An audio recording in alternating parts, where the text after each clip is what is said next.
السلام علیکم ورحمۃ اللہ وبرکاتہ۔ عزیز طلبہ، آج ہم اطلاع کی تحریر میں سبق نمبر 3 رودات نویسی کا مطالعہ کریں گے۔ رودات نویسی، رودات فارسی زبان کا لفظ ہے جو حقیقت حال کے معنوں میں استعمال ہوتا ہے۔ گویا ان حالات و واقعات کی تفصیل ہوتی ہے جو کسی کا مشاہدہ یا تجربہ ہو۔ انگریزی میں اسے رپورٹ کہتے ہیں۔ رودات سے مراد کسی تقریب، جلسے، میلے یا حادثے کا آنکھوں دیکھا حال ایک غیر جانب مبصر کی حیثیت سے کاغذ پر تحریر کر کے پیش کرنا ہے تاکہ جنہوں نے اس تقریب کو نہیں دیکھا وہ غائبانہ اس سے لطف اندوز ہو سکے۔ یہ مضمون سے مختلف ہوتی ہے۔ ہم اسے کسی تقریب یا واقعے کی تخلیص یا جائزہ بھی کہہ سکتے ہیں۔ تمہید: اسکولوں اور کالجوں میں تقریری مقابلے، کھیلوں کے مقابلے، ثقافتی تقاریب یا پروگرام منعقد کیے جاتے ہیں۔ اسی طرح سیاسی، سماجی اور مالیاتی اداروں کے پروگرام بھی ہوتے رہتے ہیں۔ ان پروگراموں کے اختتام پر ان کی رودادیں لکھی جاتی ہیں۔ یہ رودادیں مستقبل میں نہایت مفید ثابت ہوتی ہے۔ اس کے ذریعے قارئین کو منعقد کیے گئے پروگراموں اور تقریروں کی تفصیل معلوم ہوتی ہے۔ اس لیے رودات کی تعریف، اس کی اہمیت، رودات کا خاکہ، رودات نویسی کے اصول، رودات لکھتے وقت برتے جانے والی احتیاطی تدابیر وغیرہ کا علم ہونا ضروری ہے۔ یہ ساری تفصیلات رودات نویسی اور رودات کی قراءت میں مدد کرتی ہے۔ کسی دفتر یا ادارے میں منعقد پروگرام یا تقریب کا ماحول مناسب طریقے سے ضبط تحریر میں لانا رودات نویسی کہلاتا ہے۔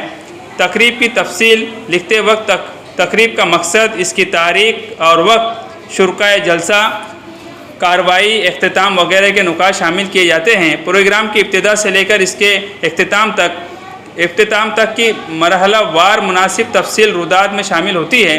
کسی مسئلے کے متعلق معلومات حاصل کر کے اس کی پیچیدگیوں کا جائزہ لینے کے لیے، خاص طور پر اس مسئلے کے حل کے لیے مقرر کیے جانے والے کمیشن کے احوال کو رودات کہتے ہیں۔ اسی طرح ترقی کی رودات، تفتیشی رودات، معلوماتی رودات، تحقیقی رودات، ماہانہ رودات، سالانہ رودات جیسی مختلف قسم کی روداتیں ہوتی ہیں۔ تقریبات کے احوال اگر تحریری طور پر محفوظ نہ کر لیے جائیں تو اداروں کی ترقی اور ان کے کارہائے نمایاں کی تفصیل حاصل کرنے میں مستقبل میں دشواری ہوگی۔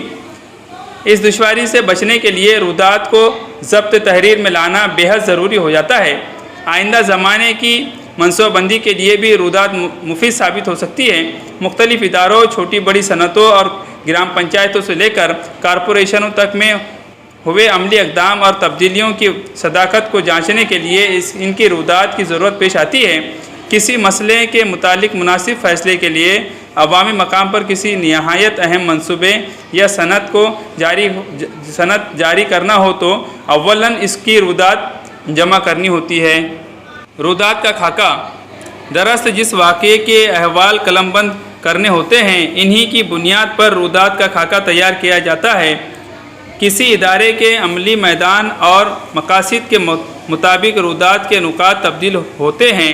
کسی کالج کے تقریری مقابلے اور کھیل کے مقابلے کے احوال کی رودات میں فرق ہو سکتا ہے کیونکہ کھیل اور تقریر کے مقابلوں کی نوعیت دونوں جدا ہوتی ہے۔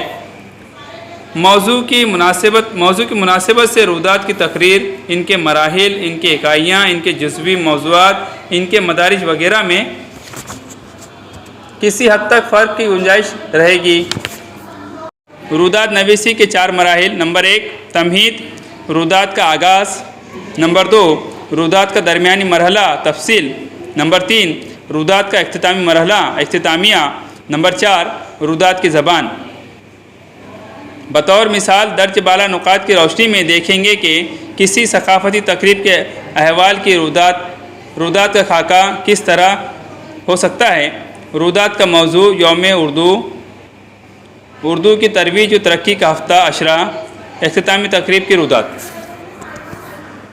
تمہید: اس میں حسب ذیل نکات کے اندراج متوقع ہیں۔ جلسے کا موضوع، مقام جلسہ، تاریخ، دن، وقت، نوعیت، صدر کا نام اور عہدہ، مہمان خصوصی کا نام اور عہدہ، جلسے کے منتظمین کے نام اور عہدے، دیگر مدعوین کی تفصیل، ان تمام کے لیے توصیفی کلمات، استقبال، تلاوت قرآن، حمد، نعت خوانی، استقبالیہ گیت وغیرہ کا ذکر بھی تمہید آغاز میں ہوتا ہے۔ رودات کا درمیانی مرحلہ اردو زبان کی ترویج و ترقی کے لیے منائے گئے یوم، ہفتے، عشرے کا مقصد، اس کی منصوبہ بندی، کون کون شامل تھے، کون سی سرگرمیاں عمل میں آئیں، ان سرگرمیوں سے کیا حاصل ہوا، اس حوالے سے آئندہ کی منصوبہ بندی، ان کی تنظیم کیسے کی گئی، اس کے بارے میں ہر نقطے کی ترتیب وار وضاحت کی توقع کی جاتی ہے۔ اس تقریب میں حصہ لینے والے طلباء و اساتذہ کے تاثرات کا اندراج بھی متوقع ہے۔ مہمان خصوصی کے خیالات اور صدر کی تقریر، پیش کردہ 2-3 خاص سرگرمیوں کا تذکرہ، تقسیم انعامات کی تفصیل وغیرہ رودات کے اس حصے میں شامل کرنا متوقع ہوتا ہے۔ رودات کا اختتامی مرحلہ، تقریب کے اہم نکات، تقریب کے کامیابی اور اس میں پائی گئی کمیوں کے متعلق حتمی فیصلے کو رودات کے اختتامی حصے میں شامل کرنا متوقع ہوتا ہے۔ ادارے کا شعبہ کار، موضوعات تقریر کی نوعیت وغیرہ کے متعلق رودات میں خاص ناموں اور اصطلاحوں کا استعمال کیا جاتا ہے۔ اس لحاظ سے مختلف علاقوں کی رائج زبان میں رودات لکھی جا سکتی ہے۔ رودات نویسی کی خصوصیات جامع اور واضح۔ رودات کی نوعیت کی مناسبت سے اس میں تاریخ، دن، وقت، مقام، شرکاء کے نام، عہدے، تقریب کی عملی صورت، مقاصد، اعداد و شمار اور نتیجے وغیرہ اہم نکات کا اندراج واضح طور پر اور غلطیوں سے پاک ہونا چاہیے۔ اعتباریت، رودات میں درج صحیح معلومات رودات کو اعتبار بخشتی ہے۔ رودات کی اسی اعتباریت کی وجہ سے بعض اوقات سنگین مسائل کو حل کرنے کے لیے ثبوت کے طور پر بھی استعمال کیا جا سکتا ہے۔ یہ رودات کی اہم خصوصیت ہو سکتی ہے۔ سہل اور سادہ، یہ توقع کی جاتی ہے کہ ممکنہ حد تک عام آدمی بھی رودات کو بآسانی سمجھ سکے۔ اس مفروضے کے تحت جب رودات لکھی جاتی ہے تو قصداً اس کی زبان آسان اور عام فہم رکھی جاتی ہے۔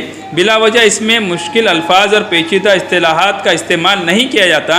رودات میں فصیح و بلیغ زبان، ڈرامائی انداز اور صنائع و بدائع سے کلی طور پر اجتناب برتا جاتا ہے، مگر رودات میں متعلقہ علاقے کی زبان اور وہاں کی اصطلاحات بالعموم استعمال کی جا سکتی ہے۔ غیر جانبداری، رودات کا موضوع کچھ ہو اور کسی بھی قسم کا ہو، ان تمام کی ایک ہی خصوصیت ہوتی ہے، غیر جانبداری۔ رودات نویس اپنے ذاتی خیالات اور ذاتی رائے کو من مانے طور پر رودات میں شامل کرنے کا مجاز نہیں رکھتا، اپنی مرضی کے مطابق رودات نہیں لکھ سکتا۔ حقیقت نمایاں کرنے والی تحریر رودات کی گویا روح ہوتی ہے۔ الگ الگ تقریبات، مجلس، تحقیقاتی سرگرمیوں میں رودات نویس نے کیا محسوس کیا، کیا دیکھا، کیا سنا وغیرہ تمام جزئیات کی تحقیقی تفصیل رودات میں ہوتی ہے۔ رودات نویسی کے لیے غور طلب امور۔ رودات نویسی اگر ادب کی صنف نہیں ہے لیکن یہ تحریر کا ایک ہنر ہے۔ کوٹھاری کمیشن کی رودات کا پہلا ہی جملہ ہے، The density of India is being shaped in the Hare class room. Bharat کی تقدیر جماعت کے کمروں میں تشکیل پا رہی ہے۔ اس طرح کے خوبصورت، رہنما اور فکر انگیز جملے نیز خیالات کی وجہ سے رودات پرکشش بنتی ہے اور ضرورت کے مطابق اس کا استعمال کیا جا سکتا ہے۔ رودات نویسی کے درج ذیل امور کا خیال رکھنا چاہیے۔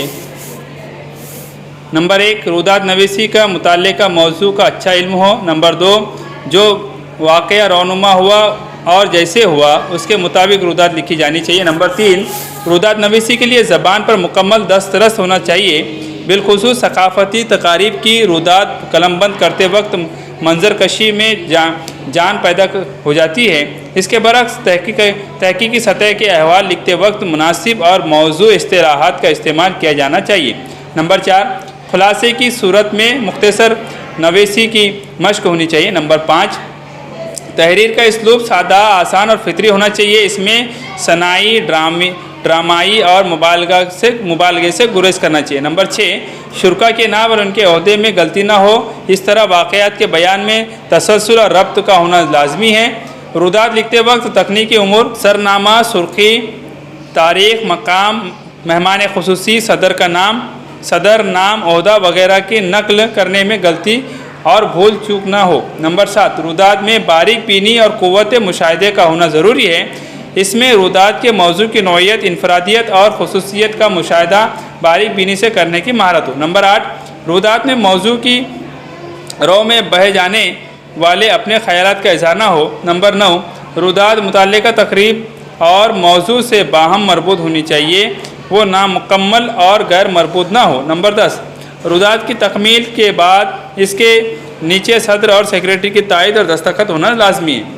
روداد متعلقہ ادارے کی تقریب کی اہم دستاویز ہوتی ہے، اس لیے اس کو لکھتے وقت نہایت احتیاط لازمی ہے۔ ادارے یا دفتر کے کاموں کی طویل مدتی جانچ کے وقت اس کا استعمال کیا جا سکتا ہے، اس لیے انہیں محفوظ رکھا جانا چاہیے۔ ہونہار طلبہ، ابھی ہم نے روداد نویسی سے متعلق معلومات حاصل کی۔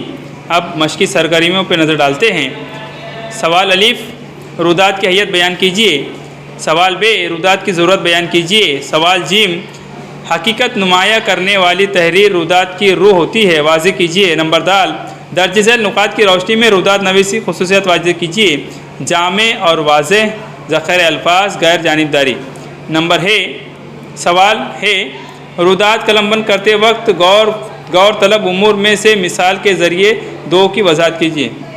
نمبر دال، سوال نمبر واو، درج ذیل عنوانات پر روداد لکھیے۔ آپ کی جونیئر کالج کا سالانہ جشن۔